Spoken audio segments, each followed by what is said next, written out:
Right, hello everyone. My name is Pete Watson. I am the lead author of the Pearson Education Spanish IB website, Exclusiva. I'm a practicing teacher. I teach at Malvern College in Worcestershire. I'm the head of the Spanish department there. I also write an occasional blog called MFL Tricks and do various insets and CPDs about technology use. What I'm going to do today is talk to you about Exclusiva and talk to you about what the various features it offers, talk to you about how you might use it in the language classroom. And it's worth bearing in mind that the things I'm talking about Exclusiva also are the same for the French version Exclusive. So it's a kind of a two for the price of one, if you like. I became involved with the Exclusiva project when Pearson were doing market research into what teachers were looking for from an IB product. And they were looking for things about what would go in the book, what teachers wanted, what they thought would be useful. And I said that, in my opinion, the book was a really useful starting point. It was great for pupils and teachers to have a concrete place to begin a topic, to have easily accessible resources on a daily basis. But I thought that it was really important in an era where IT is becoming increasingly important in the classroom to have a resource that was updatable, that was interactive, that mirrored a lot of the exercises that pupils would need to be doing in order to give a greater depth of resource, a greater range of opportunities, and make use of the various IT possibilities there were nowadays. So that was what I suggested, and luckily for me, Pearson thought this was a good idea, and therefore the site, Pearson Exclusiva, came into existence. So what I'm going to talk to you about is what it offers. You can see on the screen here. This is the home page. We've already logged on. If we just walk you through the various elements, we started off with having a blog. Now the blog, you can see the top of it here. We've got a blog about ETA and other various things this week. The blog I thought was important because I really thought that pupils studying IB who are independent learners who will take charge of their own education, I thought it was important that they had a simple way of finding out what's going on in the Spanish-speaking world, so they don't have to wade through lots of newspapers and so on. That's something that I thought, this is important, you should know about this. And hence, therefore, you can see in this particular article, we've got a few exercises here about ETA and the recent news that was going on about there. So it's not just links to news articles, however, in the blog, but there's a lot of other things as well. And because I'm very keen that pupils have a very much more well-rounded view of the language and have much more access to what you can do with the language, we've got a few more things as well. So in this particular blog article, we've got a thing about Viva España and the singer of this very famous song who died recently. Doesn't ask about his death, but we've also got the actual song itself. So again, it gives you an idea of real life Spanish culture, and again gives you the opportunity to work on your listening skills. There's a thing about clowns appearing in Mexican news, which was slightly unusual last week. There were several instances of that. But also, and this is something that I think is very popular in the blogs, we've got a song. It's actually a music video by Karcha. And I think that things like songs, things like short films, things like animated, things like cartoons, adverts, are really important for your language learner because although maybe it's not specifically tested in the exam, a language learner is a language learner for life. They need to develop skills and see all the wonderful things that Spanish has to offer. I'm hugely passionate about cinema and music, so I know a lot of other people found this to be an easy way into Spanish language culture. So hopefully the blog serves as an entrance point to what's going on new in the Spanish-speaking world. But also, it's a way of promoting, for example, things to discuss in the classroom. For example, it might give pupils ideas of extended essays. They might think, well, that's interesting, I'd like to study that in more depth. And also, it gives you a slightly more fun aspect, something that's amusing, 5-minute little short film, a 5-minute song you can listen to, probably find the lyrics going around in your head for a while. So hopefully that's a very valid and very useful resource that again updates weekly with what is going on. The next part of the page, the next option of the menu bar is the text and exercise levels. And again, this is really to give teachers and students an idea of the level of difficulty of the students and therefore to find something that's suitable for them. Again, as you can see, we've got the text divided into core and options. And here we see that these are the texts which are the less challenging ones, therefore appropriate for pupils at the start of the 2-year course. Also perhaps slightly more appropriate for standard level pupils who don't have to do quite as hard things as the higher level pupils do. And as you can see, we've got a range of text for this level across all the levels of across all the topic areas. So therefore, there are things for the whole of year 1, for example. Level 2 is the more intermediate level, and again, as you can see, there's a whole load of text at this level. And then, if we were to scroll on to the bottom, you'd see there's level 3, which is for the higher level, the very high level text, the more advanced difficulty levels. So hopefully, teachers can then think, right, that will be appropriate for my class, or they can obviously, if a pupil is thinking, right, I want something that will really get me ready for my high level paper, they can possibly use it in their revision period to target that specific level. So hopefully that's a way of targeting your learning in a specific way.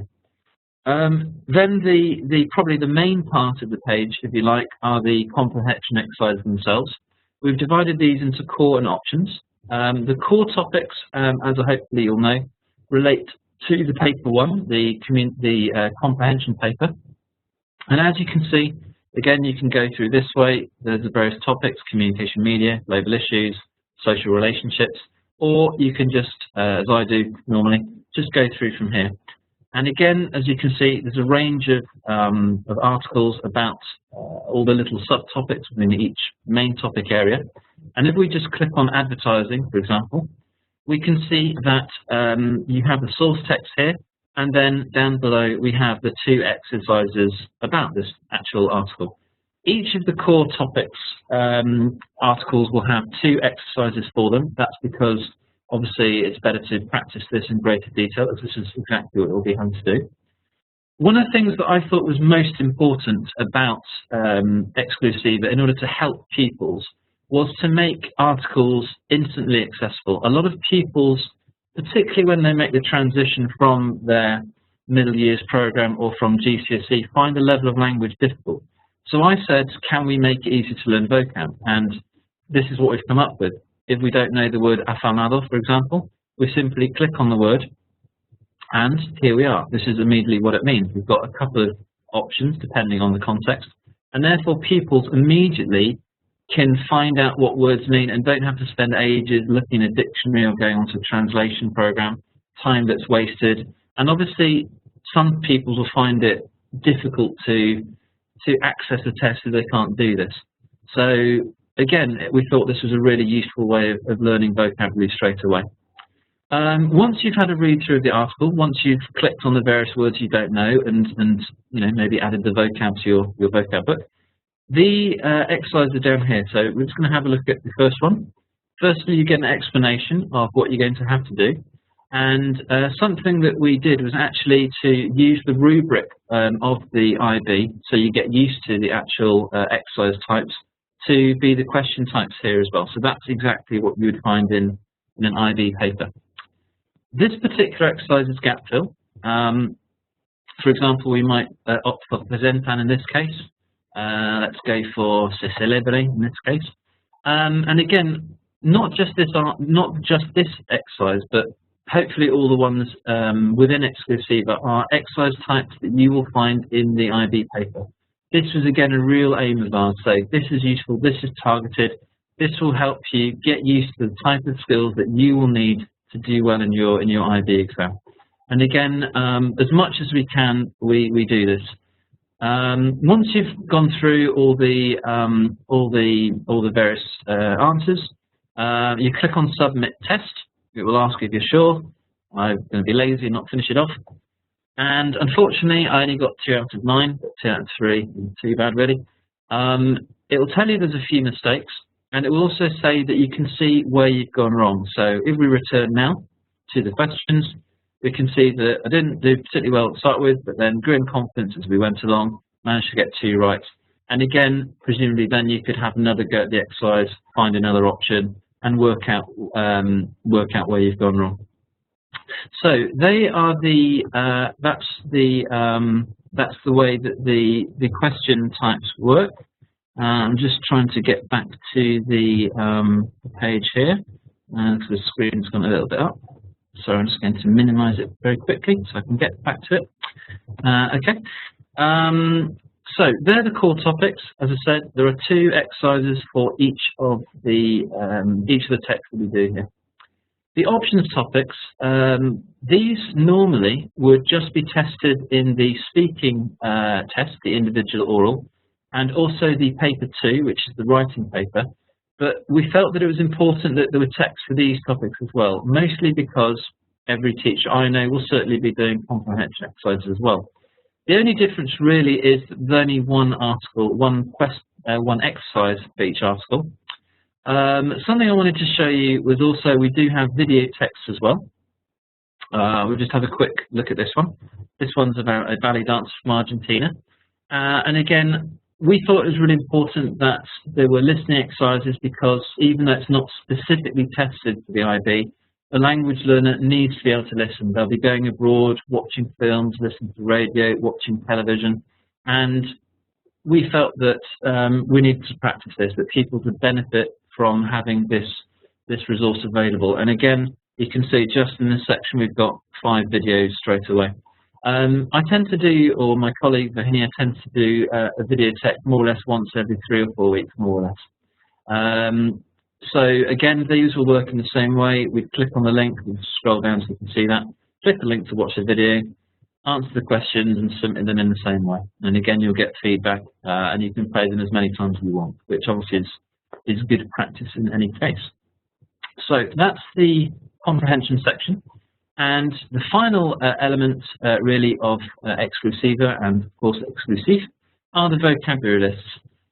Again, I think this is essential for the website to have. I think it's really important and people benefit from having a starting point to learn their languages. We're going to look at global issues to start with. We'll elect crime and terrorism. You can download either a PDF file or a Word document. We'll click on the PDF.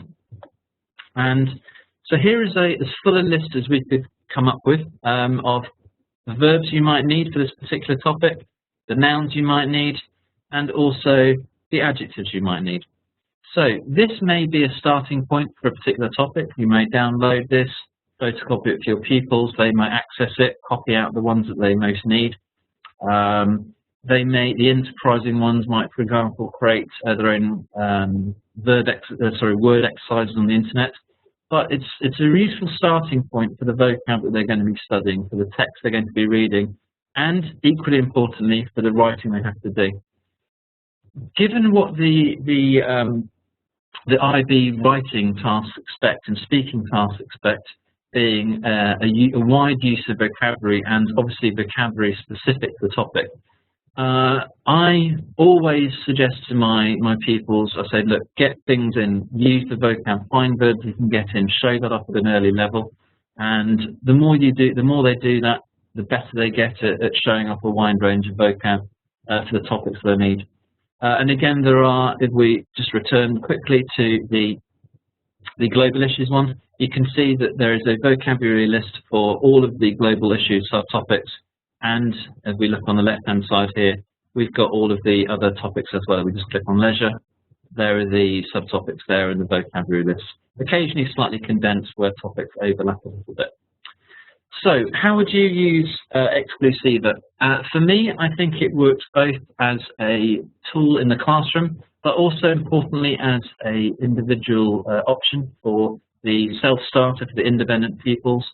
It works extremely well in the revision period as well. I would tend to think that most schools will increasingly have projector capacity in the classroom, will have language labs, and of course pupils will have their own laptops increasingly as well. So It may well be that you might start off with a textbook, you might be doing an article or two, and then you might say, right, now we're going to give you the time to do this particular exercise. The benefit of Exclusiva is that pupils can look at the vocab that's specific to them. They can, use the vocab that they need, and then do the exercise at their pace. The quicker pupils can go on and do another exercise. The pupils who find it a little bit tough have obviously got the time that they need as well. They'll get the feedback about how they do. I will obviously then bring it together and discuss where people struggled, where people did well. Look at the teaching points, maybe use it as another starting point for discussion. Maybe it might be a starting point for an oral assignment. Increasingly, I find that pupils use this a great deal themselves. I set it as a homework very regularly. I know full well that the cohort last year of IB students used Exclusiva a huge amount as a great and quick way of revising the various topics in preparation for their exam. When you log on, when you subscribe to Exclusiva, then you'll have the log-on details that you'll pass to your pupils, and they can obviously then, at home, whenever they want, do the exercise that they want and be a little bit more in control of their learning. Obviously, they can look at the blog as well. They can revisit the vocab lists. So it's really there for both as a teaching tool to help with the textbook and to progress from the textbook, but also as a piece of independent work as well.